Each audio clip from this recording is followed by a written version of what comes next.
देखिए ये क्वेश्चन तो जब आपने कल किया था, अब डेस्टिनेशन कल का मतलब शनिवार के दिन आप पहुंच गए थे। Now z is equal to देखो i प्लस 1 अपॉन ये now cos pi by 6 and plus i sin pi by 6। Complex number है तो कॉम्प्लेक्स नंबर का z इज इक्वल आपका जो आप x प्लस i y का फॉर्मेट देखते हैं वो है आपका। तो लेकिन इसमें नीचे अगर आप देखेंगे पोलर फॉर्म की आपकी एक झलक दिखाई देती है। Is it clear? फाइन। अब आप क्या करेंगे? Now z is equal to इसको i प्लस 1 अपॉन cos कितना हुआ 180 by 6 plus i sin 180 by 6 हो गया। तो for every i plus 1 upon cos कितना हुआ हाउ मच 30 एंड आपका प्लस i sin आपका ये भी क्या हो जाएगा 30। तो z is equal i plus 1 upon cos 30 what root 3 by 2 and plus i ये आपका 1 बाई 2। देखिए i plus 1 you take first the LCM, ये आपका एलसीएम आया तो this is root 3 plus i1 आपका देखिए। तो यहाँ पे the situation is a is separate and b by c is separate, so it can be written ac by b. So z is equal to 2 into i plus 1 upon अपना root 3 और plus i। यही किया था आपने ना। Rationalising the denominator, z is equal to 2i और plus 2 upon root 3 plus i and its alternate conjugate is root 3 minus I upon root 3 minus I। आपसे पहले 10th था, 10th से पहले 12th था, तो मेरे को तो मल्टी टास्किंग बनना पड़ता है। देखो नीचे तो बहुत सिंपल हो गया, a plus b into a minus B is equal to a square minus b square हो गया। लेकिन ऊपर देखिए ना z is equal 2i root 3 सा 2 रूट 3i, 2i i सा माइनस का 2i square, now plus this is 2 root 3 and minus 2i over root 3 का square and minus this minus i का square, this z is equal to, now you know i square is equal to क्या होता है minus 1 होता है, am I right? z is equal to, इसमें अगर आपका 2i आप कॉमन ले लेते हैं, अंदर आपका रूट 3 माइनस 1 हो गया तो पता नहीं ये आपका माइनस माइनस का प्लस 2 आई स्क्वायर की value you are keeping minus 1 ना प्लस ये 2 रूट 3 अपॉन ये आपका कितना होगा 3 माइनस आई स्क्वायर का मतलब कितना होगा माइनस 1 माइनस 1 प्लस 1। क्लियर है? चेक कर लो कहीं गड़बड़ तो नहीं है।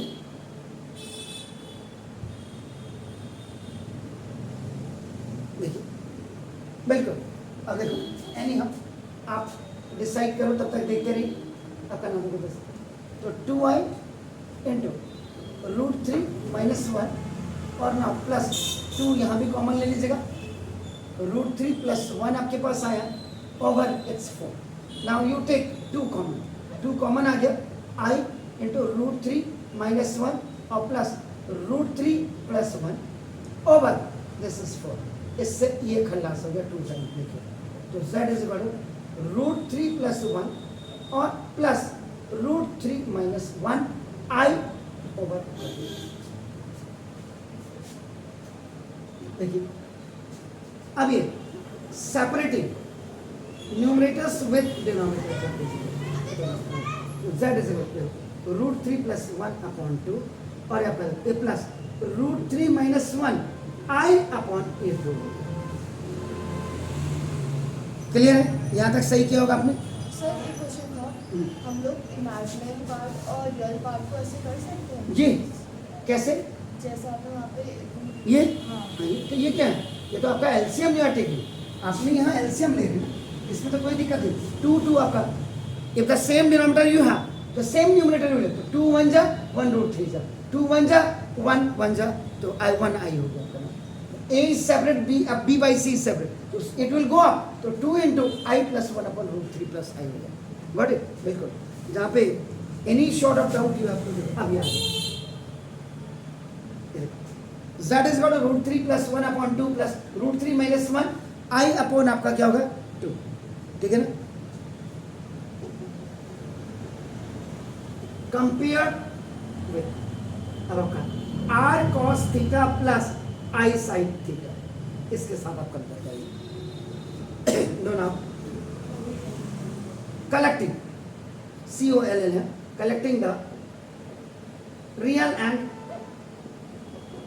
imaginary parts from both the hands,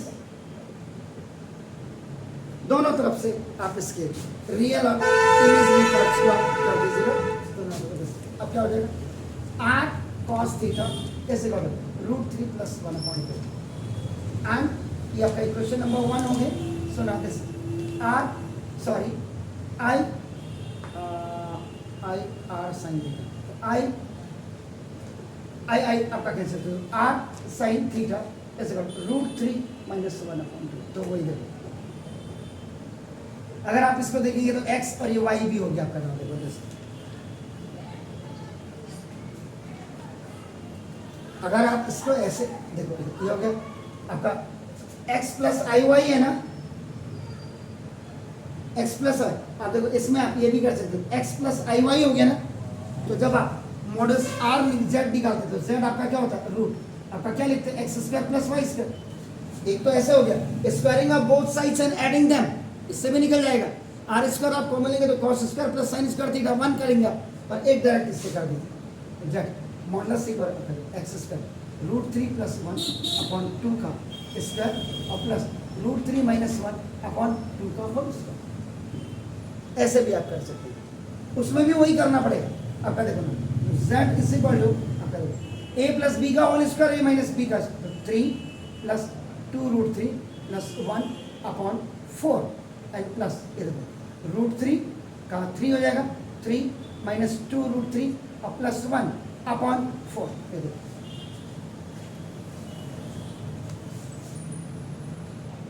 तो ना अब ये जो z इज इक्वल टू आपका आ रहा है ना दिस ये एलसीएम आपका देखो ये 4 आपका फिर ले लीजिए आपका देखिए if the same denominator you have तो 4 1 जा 4 आएगा सेम आपका 3 plus 2 root 3 and plus 1 and plus this is now 3 minus 2 root 3 and plus 1 root ये 2 रूट 3 2 रूट 3 तो z मॉडुलस इक्वल 8 over 4 आपका होगा this is z is equal to आपका नाम होगा दिस, ये कितना आ गया ना रूट जी, आपका भी यही आया था ओके चलो ठीक हो गया। तो ये जो जितना भी था इसका r इज इक्वल टू एक ही बात है z मॉडुलस लिखो r लिख सकते हैं। आपका r कितना आ रहा था कल रूट 2 ही आ रहा था ओके। तो ना अब देखिए now from equation number first r cos theta is equal to root 3 plus 1 upon 2, r की वैल्यू root 2 cos theta is equal to root 3 plus 1 upon 2, तो ना तो cos theta is equal to root 3 plus 1 upon 2 ना तो b from equation number 2 मतलब इसके लिए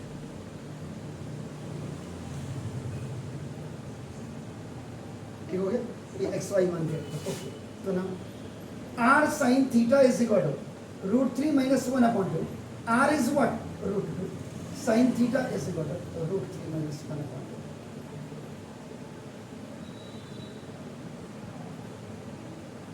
अब आप लोगों की गाड़ी यहां आकर के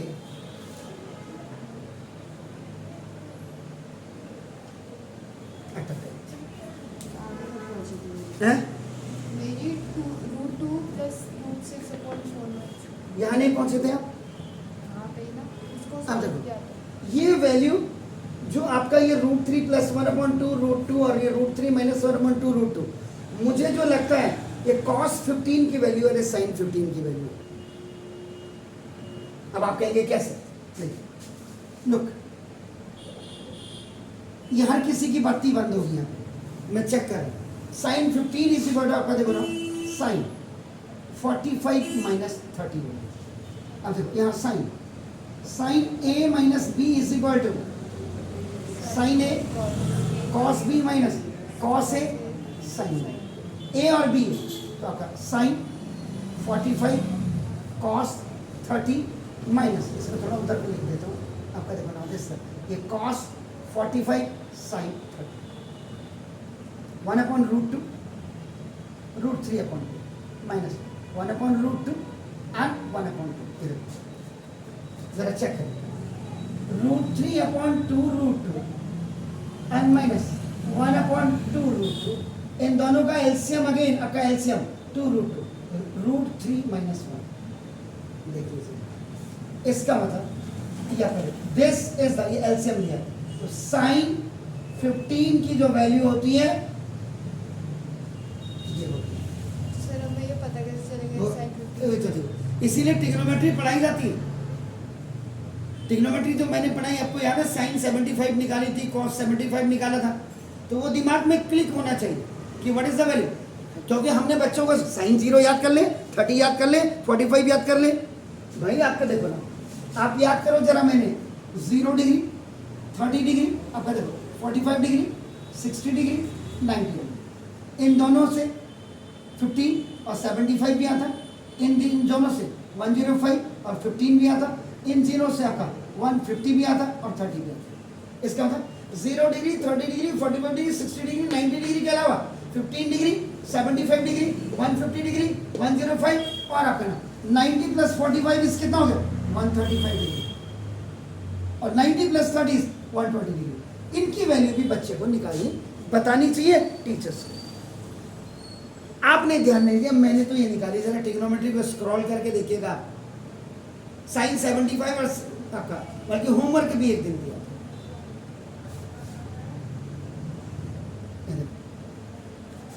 इसीलिए कोचिंग्स की रेंज और स्कूल की रेंज में बड़ा अंतर हो जाता है। अब देखो ये, इसको देख लीजिए एक बार, चेक कर लो, कॉस 15 डिग्री है, आई कैन राइट आपका कॉस 45 और माइनस। सर अगर हमें वैल्यू याद नहीं होगी तो हम कैसे निकालेंगे? हाँ तो वही तो है, तो वही तो है, एक इंटेलिजेंट बच्चे में और एक कॉमन बच्चे में अंतर क्या है, यही तो एक अंतर है। अब आप कहेंगे नहीं सर उसने नहीं पढ़ा है, कंपटीशन ये नहीं बोलता आपने क्या पढ़ा, आपने क्यों नहीं पढ़ा। Whenever you are going to fight the competition, competition does not say आपने पढ़ा नहीं, आपने पढ़ा नहीं तो आप लाइन से बाहर हो जाइए। Are you getting my point? इसलिए तो उन चीजों को जरा याद करें, तो ना तो बता तो cos a minus b is equal to, आपको याद है cos a cos b plus sin a sin b। 11th के बच्चे को और 12th के बच्चे को याद है, ये प्लस है सर, माइनस में प्लस होता cos। 175 ट्रिग्नोमेट्री के फॉर्मूले याद होने चाहिए, तब कंपटीशन लेवल। अब आजकल तो भगवान भरोसे सब कुछ हो जा रहा है, सीबीएसई सबको ही पास कर दे रही है, ये तो सबसे बड़ा रोना है। उनको क्या फर्क पड़ता है, जिनके बच्चे, हमें फर्क पड़ेगा जो हमारे बच्चे कंपटीशन निकालने के बाद भी नहीं निकाल पा रहे हैं। 1/√2 √3 प्लस 1/2 1/2 √3 √3/2 √2 एंड प्लस 1/2 एलसीएम ले लीजिएगा 2 √2 √3 plus this is the cos 15 degree की वैल्यू।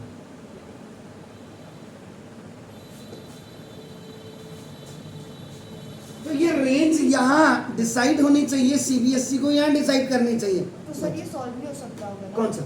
ये cos x = 3 प्लस, नहीं ये तो आपको पता होना चाहिए ना कि अभी किसकी वैल्यू है करके, ये किसकी वैल्यू वैसे सॉल्व भी हो सकता है। नहीं नहीं हो गया। अब आपका देखो ये आया तो ना देखो तो cos 15 आपका देखो ये वैल्यू आ गई, तो ना देखो अब ये इसको क्या लिखेंगे आप, तो cos थीटा, अब आपका cos theta is equal to आपका ना cos, ये आपका कितना हो गया 15 डिग्री, तो थीटा इज 15 डिग्री। इसको जल्दी से आप रेडियन में बदलिए, तो रेडियन में बदलने का मतलब कितना हुआ है π/12 हो गया, क्लियर हो गया। और ये वाला भी आपका, जैसे इसको भी देखेंगे आपका नाम देखो दिस, तो sin theta is equal to this is the value of sin 15 degree खल्लास, तो वही theta is equal to 15 degree, degree को रेडियन में आपका π/12 ऐसे। तो नाउ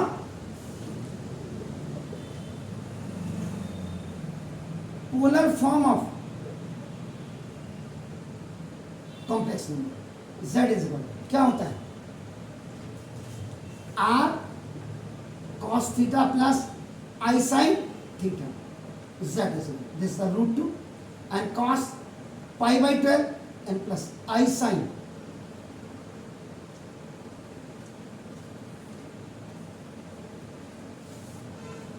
आपके टीचर्स को लोड इसलिए नहीं होना चाहिए, नाइन्थ वाला नाइन्थ को पढ़ा रहा है, टेंथ वाला टेंथ को पढ़ा रहा है, या हो सकता है एक ही टीचर नाइन टेंथ को पढ़ा रहा है, कोई प्रॉब्लम नहीं, लेकिन फिजिक्स का अलग होगा, केमिस्ट्री का अलग होगा। यहाँ तो इस कोचिंग में नाइन टेंथ को फिजिक्स केमिस्ट्री मैं ही पढ़ा रहा हूँ, 11 12 को देखो अभी मेरे साथ प्रॉब्लम हो सकती, उनके साथ तो प्रॉब्लम नहीं। दिस इज दैट, तो देखो तो z is equal to √2 cos pi by 12 plus i sin pi by 12, तो right polar form of that complex number का पोलर फॉर्म ये बोलना। Got it? Any doubt? Picture okay.